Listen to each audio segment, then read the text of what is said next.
Včera odpoledne pan vyslanec z Vídně přibyl s jeho doprovodem, jak je zvyklostí, již tradiční na zámek Svojšín a dle protokolu dnes po obědě k nám se dostavil. Ctěný pane starosto, vážení občané městečka Černošín, u nás ve Vídni, známého spíše jménem Černošín, či spíše Šarlašín. Co by vyslanec jeho veličenstva, císaře Františka Josefa I. se dnes obracím jako starosta města Černošína roku 2023 bych vás všechny chtěl přivítat na dnešní oslavě 150 let povýšení Černošína na město.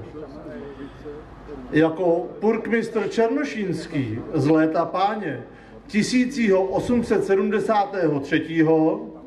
bych chtěl u příležitosti povýšení Černošína do stavu městského podle glejtu jeho jasnosti císaře rakouského a krále českého Františka Josefa I. přivítati vyslance CK dvora z Vídně, princeznu Marii Kristýnu a policejního radu vídeňského pana Viléma Marxe z Marksbergu. Doma mi říkají Christo a také Maria Christo.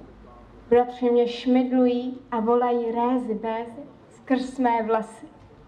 Ale paní Pacel z kuchyně pro mě dává dobroty a jmenuje mi Krista Číko spasával. Tak jsem nyní čerstvě jako policejní rada v městě Vídeňském. Považuji si úcty jeho veličenstva císaře a pověření, abych jeho jménem pronesl pozdravení lidu pracovitému, zejména jeho sýrkařské tradici a také velehlasnému umění koželužskému v řemeslu ševcovském.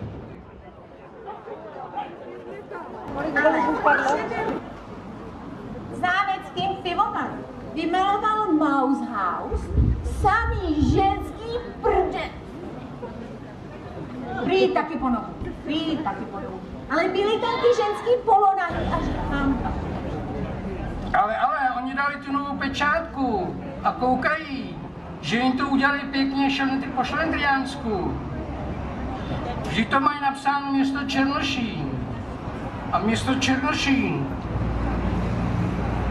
žádný město není. Slyšeli jste ho? Já mu dám.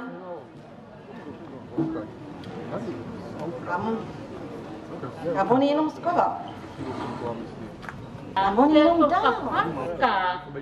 Jen co je pravda, ale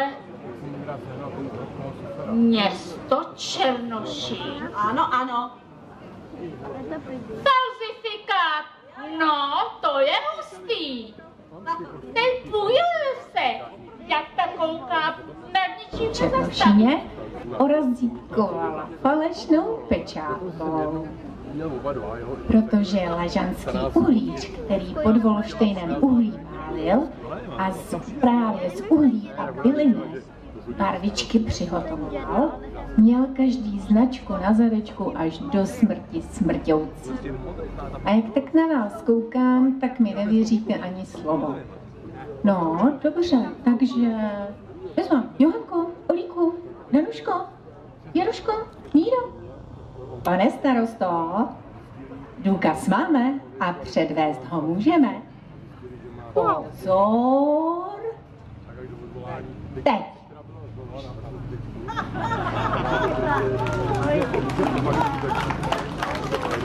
Já měl tě vážně si rád, baby, dneska budu s jinou spát, jo, baby, ty to znáš.